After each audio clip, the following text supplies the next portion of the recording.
Democratic Congressman Joaquin Castro of Texas joining us now to talk about what he'd like to hear from the president.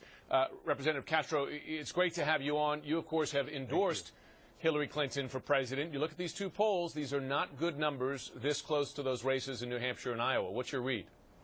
Well, I think that, I've said all along that this is going to be a competitive race. At one point, she was ahead by about 30 points over Bernie Sanders. A race like this has ever been won by 30 points. And so I think the difference will be in single digits, but I do think that Hillary Clinton will pull out the nomination.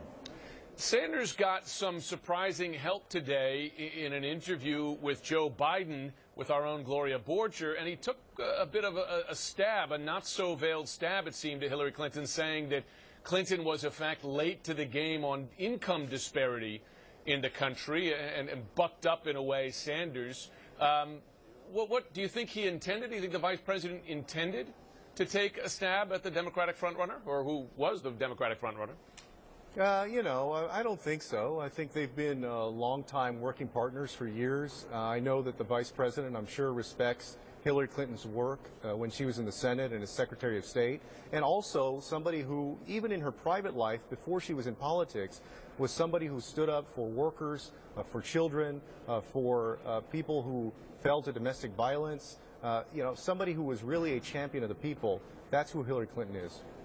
Let me ask you as well about tonight's speech, of course, the president's last State of the Union. If you saw it today on NBC in an interview with Matt Lauer, he asked President Obama what he would tell his younger self, in effect, if he was just embarking on his term. And this struck me because the president said that the White House can be isolating, that he'd have to communicate better. In effect, it seems that he's been hearing some of the criticism here in Washington and outside Washington, that he's been insulated, that he hasn't communicated well with the American people, for instance, on the threat of terrorism. And I wonder if you agree with that criticism, and do you see a president somewhat humbled, as it were, by that criticism and becoming aware that he's got to do a better job as the months wind down?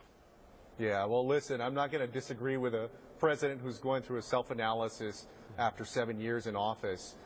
He's also faced opponents in the Congress who have been much more obstinate, much more determined, in fact, sometimes solely determined on his failure.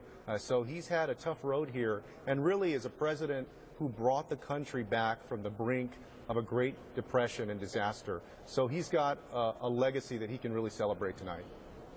Joaquin Castro, thanks for joining us. We look forward to hearing this.